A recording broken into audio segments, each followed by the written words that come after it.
이상영입니다. 중국 윤영성 심양시에는 전 세계에서 규모가 두 번째로 큰 코리아타운이 있어요. 이를 서탑 코리아타운이라고 합니다.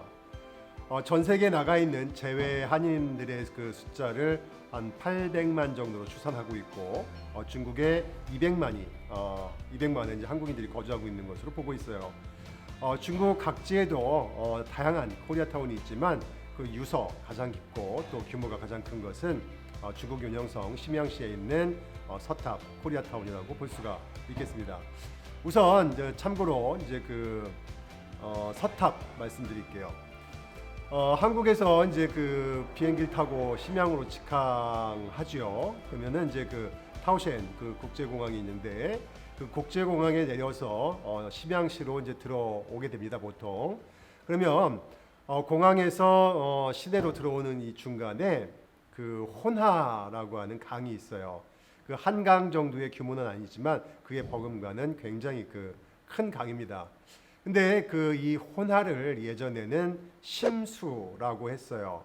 이 심양이라고 하는 이 명칭도 심수에서 유래를 했죠. 즉 심수 북쪽에 있는 지역이다라고 하는 뜻에서 심양이에요. 즉 왜 그러냐면 예전 그 풍수지리 관념에 의해서는 물을 기준으로 해서 특히 이제 강을 기준으로 해서 그 북쪽에 있는 땅이 양의 기운이 있다고 했어요. 그래서 한양도 마찬가지예요. 한강 이북에 있는 양의 기운이 가득한 곳이란 뜻에서 한양이란 말이 이제 명명됐던 것처럼 심양도 심수 북쪽에 있는 지역이다 해서 이제 그 심양이에요. 근데 이 심양에는 그 청나라 이제 이대왕 홍타이치죠. 홍타이치가 만든 사탑 사사가 있어요. 즉 네 개의 탑과 네 개의 절이란 뜻이죠.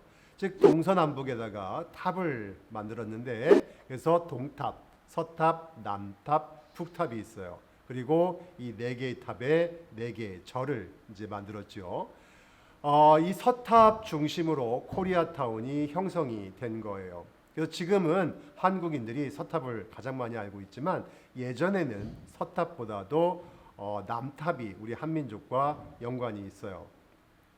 즉 그 중국 청나라 이대왕 홍타이치죠. 병자호란을 일으키잖아요. 그래서 조선의 이제 그 양민들을 이제 붙잡아 가지고 포로로 근 50만 정도가 붙잡혀 왔다고 합니다. 이 50만의 조선인들이 이 남탑에서 인신매매를 당했어요. 즉 남성들은 팔기군으로 팔려가게 되고 여성들은 첩으로 팔려가게 되죠. 이러한 기록이 있어요. 그 이제 첩으로 팔려나간 그 한 조선인이 있었는데 조선 여성이죠. 그런데 이 중국인이 아내보다는 조선 첩을 사랑합니다. 그래서 원래 그 이제 아내였던 그 한족 여인이 이 조선 여인에게 그 뜨거운 물을 부어요, 얼굴에. 그래서 아주 그 흉측하게 변한 것이죠. 이 소식을 들은 그 이대왕 홍타이치가 국법을 정합니다. 즉 조선 첩을 이렇게 그 가학적으로 할 경우에는 남편이 죽었을 때 순장을 시키겠다라고 어명을 내릴 정도로 굉장히 사회적인 문제가 됐어요. 또한 그 노예들은 조선으로 가고 싶었기 때문에 돈이 있으면 갈 수 있어요. 하지만 돈이 없는 노예들은 탈출을 하지요. 지금도 이제 그 심양에서 그 단동 압록강이죠. 압록강까지 고속도로가 뚫려 있는데 보통 3시간, 4시간 정도 걸리는 거리예요. 그런데 당시 조선인들은 이 거리를 300-400km 되는 거리를 5-6개월에 걸쳐서 이동을 했다고 합니다. 즉 그 겨울이 지나고 봄이 되면 이동을 했다고 하는데 밤에만 이동하는 것이죠. 낮에는 숨어 있고. 그래서 결국 어렵사리 압록강까지 가요. 그러면 강이 펼쳐져 있잖아요. 강만 넘으면 이제 조선 땅이고 고향으로 갈 수가 있어요. 얼마나 좋았겠어요. 그래서 압록강을 넘으면 누가 기다리고 있냐면 조선 병사가 기다리고 있는 것이죠. 조선인들을 환대해 줬을까요? 결코 그렇지 않죠. 잡아서 다시 심양으로 보냅니다. 즉 홍타이치하고 그 인조하고 그렇게 이제 체결을 한 것이지요. 그래서 탈출을 해서 다시 잡혀간 그런 그 노예들은 발 뒤꿈치를 잘라서 평생 쩔뚝쩔뚝거리고 다녔다고 해요. 이렇게 이제 그 심양에는 병자호란과 관련된 그런 흔적들이 남아 있어요. 또 그 이제 병자호란때 잡혀왔던 복림대군 소현세제가 7년간 머물었던 그런 고려관, 조선관이라고 하는 그 자리도 현재 남아 있습니다. 이렇게 잠깐 이제 그 동서남북 탑 중에서 남탑과 관련된 얘기를 했고 이제 서탑과 관련된 얘기를 본격적으로 하려고 합니다. 이 서쪽 탑을 중심으로 해서 지금 그 남북으로 한 500m 정도 되는 거리예요. 여기에 그 상가하고 주거 지역이 밀집이 되어 있는데 이곳에 가면 마치 한국에 온 것 같은 느낌이 있어요. 한국말 하는 사람 많지요. 그 다음에 간판은 다 한국 간판이지요. 음식점 분위기 거의 한국스럽습니다. 그런데 이 서탑에는 한국인들만 있는 게 아니에요. 북한인들도 있고요. 중국인들도 있고 조선족들도 있어요. 그래서 한국과 관련된 그런 그 한국 교회, 그다음에 백화점, 또 미용실, 또 뭐 식당들이 질비하게 들어서 있고 또 북한과 관련돼서 그 유명한 북한 식당이 있잖아요. 북한 식당이 있고 북한 갤러리도 있어요. 또 북한 카페도 있지요. 이렇게 그 서탑 코리아타운이 이제 그 형성이 돼서 아주 매우 활성화되어 있는데 이 서탑이 어떻게 형성됐는지 지금 말씀드리려고 해요. 기록에 의하면 그 최초의 그 조선인이 심양 서탑 인근에 머물렀던 것은 1882년이에요. 당시에 그 스코틀랜드에서 온 그 존 로스 선교사가 중국 청나라에 머물고 있었습니다. 그는 그 중국에 이제 중국인들을 위해서 선교 활동을 펼쳐 나갔는데 풍문으로 들으니 압록강을 넘어가면은 조선이라고 하는 나라가 있다는 거예요. 근데 이 조선이라고 하는 나라를 들어갈 수가 없어요. 철저하게 기독교를 막고 있죠. 그렇지만 존 로스는 늘 조선으로 이제 성경을 옮겨가고 싶었어요. 그래서 압록강 기슭을 가끔씩 들렀다고 합니다. 그런데 때마침 조선에서 배를 타고 온 상인들이 배가 전복된 거예요. 그래서 엉엉 울고 있어요. 그래서 당신들 왜 우냐라고 물어봤더니 약재상들이에요.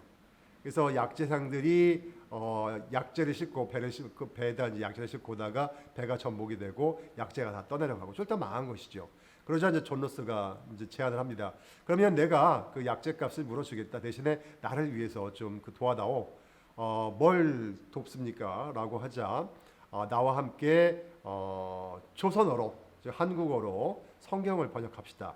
라고 제안을 합니다. 그래서 서상윤, 그다음에 백홍준 등 6인과 함께 심양으로 와서 1882년부터 1887년까지 그 성경을 한국어로 번역을 해요.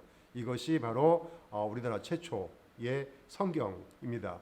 그래서 지금도 심양에는 그 존 로스 목사와 조선인 그 제자들이 함께 머물렀던 동광교회 그 자리에 기념관이 설립되어 있어요. 이것이 이제 그 조선인이 서탑 인근에 머문 최초의 기록이고 그 두 번째 기록은 1900년인데요.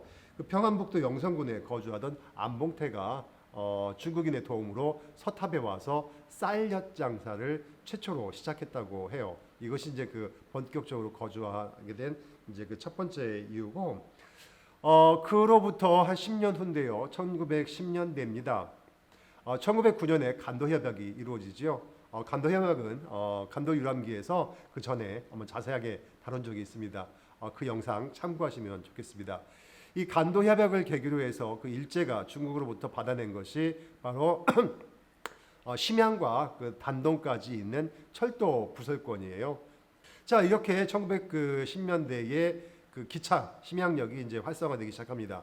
그런데 지금 심양역전이 말고 서탑 인근에 바로 심양남역이 있었어요. 심양남역의 역할은 무엇이냐면 사람들을 실어나르는 것이 아니라 석탄 하적장이 있었고 그 다음에 물류를 실어나르는 역할을 했어요. 그런데 석탄은 그렇다 치고 기차에 이제 그 뭐 물류들을 실잖아요. 근데 얼마나 쿵쾅쿵쾅쿵쾅 거려요. 지금은 이제 그 뭐 소포라든지 택배를 보낼 때 뭐 일종의 뽁뽁이를 싸잖아요. 근데 당시에는 뽁뽁이가 어디 있어요. 그래서 고민을 했던 것이 지금의 뽁뽁이로 활용했던 것이 지푸라기예요. 지푸라기는 싸요. 뭐 헐값이죠. 그 다음에 지푸라기로 이제 그 물건을 두르면 깨지지 않아요. 그런데 문제는 이 지푸라기를 다룰 줄 아는 중국인이 없어요. 지푸라기는 조선인만 다룰 수 있어요. 왜? 조선인들이 벼농사를 지었기 때문이죠. 그래서 일용직 노동자로 지푸라기를 다룰 줄 아는 조선인이 필요했어요. 그래서 서탑 인근에 있는 심양 남역에 조선인들이 이제 몰려들게 되지요. 그래서 일용직으로 이제 일하는 거예요. 그들이 몰려들다 보니까 뭐가 필요하겠어요? 식당이 필요하지요. 그래서 그들을 위한 식당, 또 잡화점 같은 것들이 들어서게 됩니다. 그래서 1910년대에 이런 서탑을 중심으로 해가지고 한 2, 30여 예, 그런 잡화점이라든지 식당들이 생겨나게 돼요. 이것이 바로 서탑 코리아타운 형성의 초기 모습이었다라고 말씀드릴 수 있겠어요. 1920년대에 정말 그 서탑에 그 새로운 열풍이 일기 시작했어요. 자, 무슨 일이 있었냐면 당시에 그 만주 일대에서 독립운동이 아주 치열하게 벌어졌잖아요. 당시에 일종의 이제 그 민간 자치기구로서 그 3부, 즉 정의부, 참의부, 신민부가 정립을 해서 이제 그 자치 활동을 했지요. 그들은 그 자치 활동을 하면서 또 군인들도 양성해서 독립운동을 펼쳐나갑니다. 그런데 이 심양 일대에 뭐가 있었냐면 정의부의 일종의 이제 지부가 있었어요. 정의부의 그 본부는 이제 길립에 있었지만 심양을 중심으로도 활동을 했지요. 이렇게 정의부에서 활동했던 독립군들이 전사를 하게 됩니다. 그리고 전사한 그 독립군들의 그 부인들 8명이 호구지책으로 서탑에서 개고기 장사를 시작해요. 그들은 이제 그 게 우리가 먹는 이제 그 보신탕 요즘 잘 안 먹죠. 안 먹긴 하죠. 예전에 이제 조선인들이 이제 그 예전에 즐겼던 그 보신탕이에요.